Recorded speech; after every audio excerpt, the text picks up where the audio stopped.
NTRC এর মাধ্যমে নিয়োগ পাওয়ার পরে একজন টিচারের বেতন কত হয় সেটা স্কুল পর্যায়ে 2 এবং কলেজ পর্যায়ে এই 3টা পর্যায়ে একজন টিচারের বেতন কত হয় সেই বিষয়টাই আমি আজকের এই ভিডিওর মাধ্যমে আপনাদের জানাবো।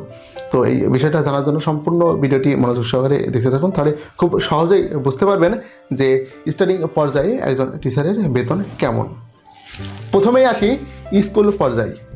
স্কুল পর্যায়ে এখানে 2 ধরনের বেতন স্কেল রয়েছে, সেটা হচ্ছে একটা হচ্ছে বিএড ছাড়া আর একটা হচ্ছে বিএড থাকলে, বিএড সার্টিফিকেট থাকলে। তো যাদের বিএড করা নাই তারা কেমন বেতন পায় প্রথমে আমরা সেটা জেনে নিই। বিএড যদি না করা থাকে তাহলে সেক্ষেত্রে এটার গ্রেড হবে হচ্ছে 11তম গ্রেড, আর মূল বেতন হবে হচ্ছে 12,500 টাকা। এর সাথে বাড়ি ভাড়া 1,000 টাকা যোগ হবে এবং চিকিৎসা ভাতা 500 টাকা যোগ হবে। সর্বমোট 14,000 টাকা একজন টিচার বেতন পাবে। আর যদি বিএড করা থাকে তাহলে এটার গ্রেড হবে হচ্ছে 10ম গ্রেড, এর মূল বেতন হবে হচ্ছে 16,000 টাকা, বাড়ি ভাড়া হচ্ছে 1,000 টাকা, এর সাথে চিকিৎসা ভাতা 500 টাকা যোগ হয়ে সর্বমোট 17,500 টাকা পাবে।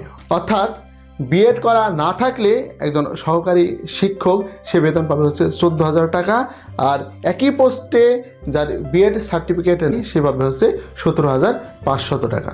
এজন্য সবার উচিত যে বিএডটা কমপ্লিট করা। যারা এখন পর্যন্ত 18তম নিয়োগ পান নাই তাদের উচিত হবে দ্রুত, এই এখনও বিএডের ভর্তি কিন্তু চলমান রয়েছে, এই বিএডে ভর্তি হয়ে যেতে হবে।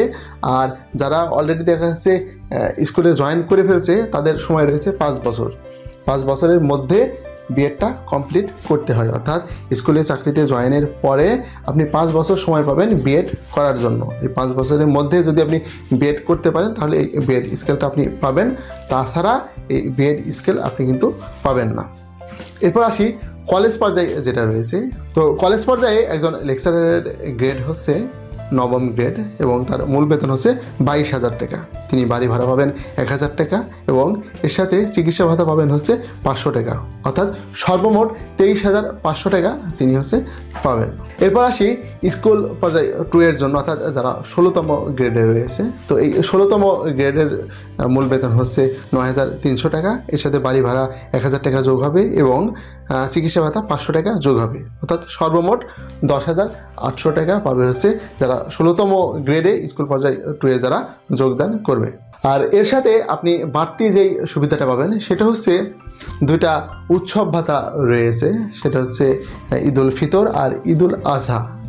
এই টাইমটাতে আপনি বেসিকের কেবলমাত্র 25% আপনি বোনাস পাবেন, অর্থাৎ 2টা ঈদ বোনাস পাবেন।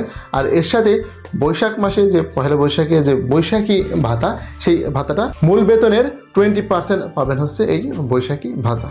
তো এই ছিল মূলত একজন টিচার যে এনটিআরসি এর মাধ্যমে যোগদান করেছে, অর্থাৎ এমপিও পোস্টের জন্য যেই বেতন সেই বেতন কাঠামো।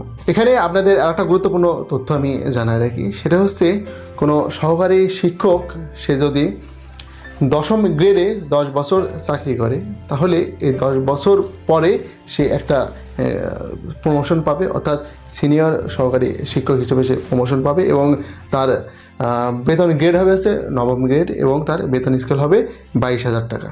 তো সেই মুহূর্তে সে বেতন পাবে হচ্ছে, মূল বেতন হবে 22,000 টাকা, এর সাথে বাড়ি ভাড়া হচ্ছে 1,000 টাকা যোগ হবে এবং চিকিৎসা ভাতা 500 টাকা যোগ হবে, অর্থাৎ সর্বমোট 23,500 টাকা বেতন পাবে হচ্ছে একজন সিনিয়র সহকারী শিক্ষক।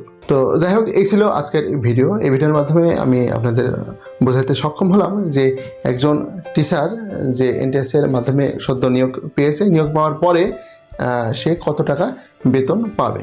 তো ভিডিওটি যদি ভালো লাগে তাহলে অবশ্যই ভিডিওটি বন্ধুদের মাঝে শেয়ার করবেন।